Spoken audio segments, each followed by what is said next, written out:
Have you ever wondered why you're drawn to certain people? Like, why does your heart skip a beat when someone walks in the room? Someone who feels so right, but somehow always ends up bringing chaos into your life. Here's the thing. We often believe that love is about fate, chemistry, or the universe aligning. Modern culture tells us, just follow your heart. Trust your feelings. It sounds romantic, doesn't it? Like a movie moment. Sparks flying, slow motion stares, maybe a background song swelling up as you just know they're the one. But what if that inner voice, that rush, that instant attraction, isn't actually wisdom, but memory? Not memory you can consciously recall, but the emotional blueprint from your childhood silently whispering, "This feels familiar. This feels like home." And that, right there, might be the reason love so often hurts. How romanticism changed everything. So let's rewind a bit, back to the origins of our modern idea of love.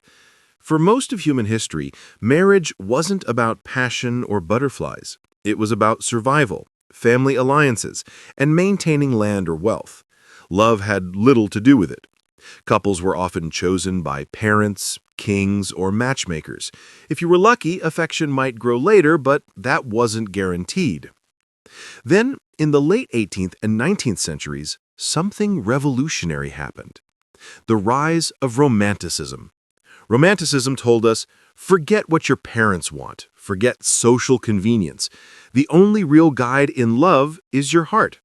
Trust your feelings. They'll lead you to happiness. It sounded liberating. Finally, you could choose someone not for money or titles, but for passion and connection. But as time went on, we realized something strange. Trusting our instincts didn't always bring us joy. In fact, people were still heartbreakingly miserable in love. Divorce rates rose, heartbreak songs filled the airwaves, and therapists made careers out of decoding love's mysteries. So what went wrong? Why follow your heart might be bad advice. Here's where modern psychology steps in. Psychotherapists began noticing a pattern. When people said, "I'm just always drawn to the wrong kind of person," they weren't exaggerating. Something deeper was at play, a psychological mechanism quietly guiding their choices. It turns out we don't fall in love with people who are right for us. We fall in love with what feels familiar. That's the mind-blowing part. To understand this, think of love as a kind of emotional homecoming. In childhood, we learn what love feels like, not necessarily what it should be. For some of us, love felt safe, warm, and predictable. For others, love felt distant, controlling, unstable, or conditional. Maybe you had to be the caretaker. Maybe you had to earn affection. Maybe silence or anger was normal. Those early emotional experiences create a love template. When you grow up, your instincts, your so-called chemistry, don't search for happiness, they search for familiarity. You unconsciously gravitate toward whoever recreates that emotional landscape, even if it hurts you again. Crazy, right? The science and psychology behind it. Let's ground this in some research. Psychologists call this phenomenon repetition compulsion, the unconscious drive to repeat early emotional experiences, hoping this time it ends differently. It's our way of trying to fix the past through new relationships. But here's the trap. Instead of healing, we often just end up reliving the same pain in a slightly different costume. For example, if you grew up with a distant parent, you might feel electric chemistry with emotionally unavailable partners because distance feels like love. If you were raised around anger, tension might feel exciting. Calm partners may seem boring. If love always came with conditions, "I'll love you if you behave," unconditional affection might feel suspicious or undeserved. See the pattern? It's not that you're broken. It's that your inner child is still holding the pen, writing your love story with the ink of familiarity. The illusion of the one.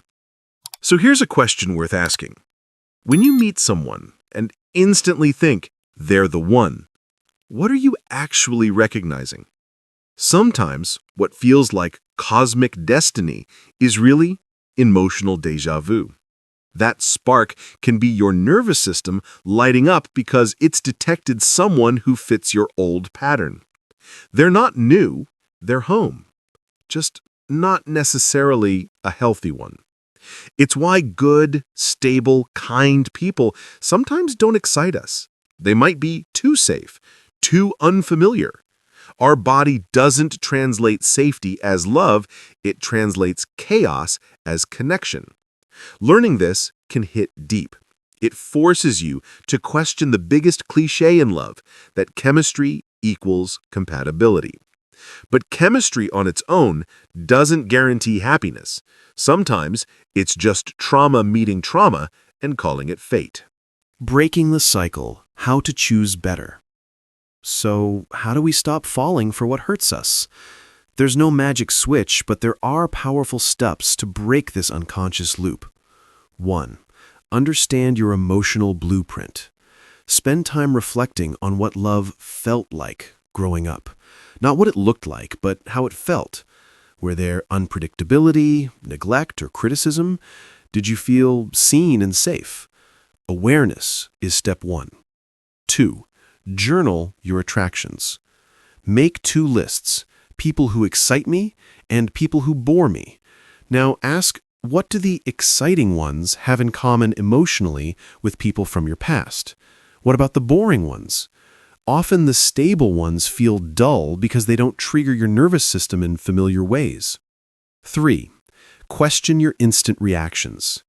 When you feel an instant pull towards someone, pause and ask, does this feel familiar or healthy? Familiar isn't always bad, but it's worth examining what home means to you. 4. Try emotional reconditioning. Through therapy, mindfulness, or conscious self-reflection, you can start to rewire your emotional expectations. Stability, care, and patience can begin to feel comforting, not dull. 5. Redefine love. Love isn't just passion and drama. It's consistency, communication, and kindness. True love might start quietly but grow deeply, like a steady flame instead of fireworks that burn out. Real-life examples. Let's bring this to life. Take Sarah, a 32-year-old woman who always fell for bad boys. She swore she just liked confident men, but each relationship ended the same way. She'd feel ignored, chase attention, and mistake anxiety for passion. In therapy, she realized her father was emotionally distant, kind, but never present. Her mind equated distance with love. When she started dating genuinely kind men, she initially felt no spark, until she recognized that what she called boring was actually peace. Now, think of Mike, a guy who kept ending up with partners who criticized him. He thought he was just drawn to strong women. But digging deeper, he saw that his childhood was filled with constant criticism from a parent. That critical tone now felt like affection, because that's how love had always sounded to him. Once Mike realized this, he started healing. He learned that validation, not criticism, is the sound of healthy love. Common questions and answers. Q1. Can we ever fully escape our childhood love patterns? Not entirely. Our wiring runs deep, but awareness changes everything. You can't always change your instincts, but you can change how you respond to them. Recognizing your patterns gives you the power to pause and choose differently. Q2. How do I know if I'm attracted to someone for the right reasons? Ask yourself, am I drawn to how this person makes me feel or how they treat me?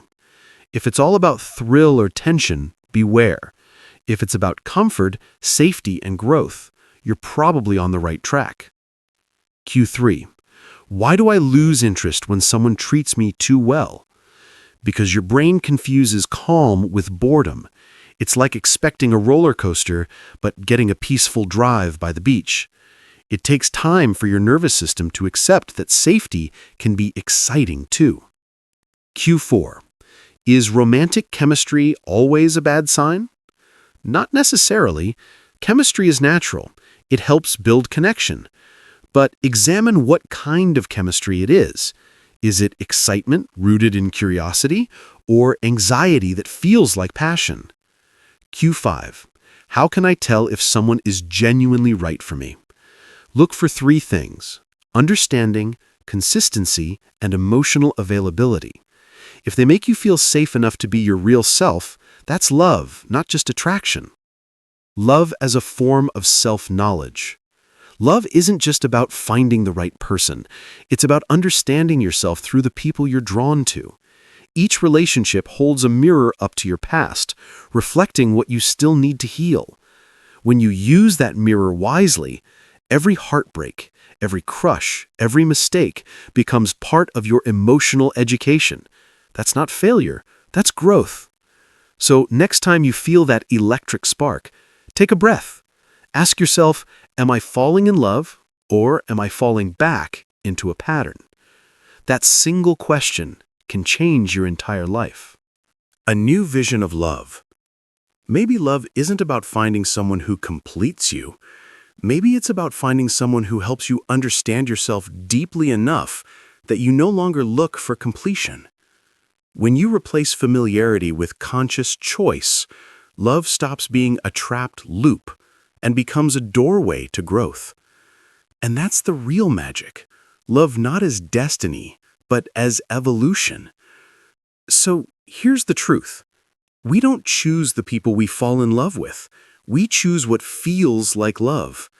But with awareness, we can rewrite the script. And finally, truly choose love that feels right and healthy. If this video helped you see love a little differently, hit that like button and share it with someone who needs to hear it.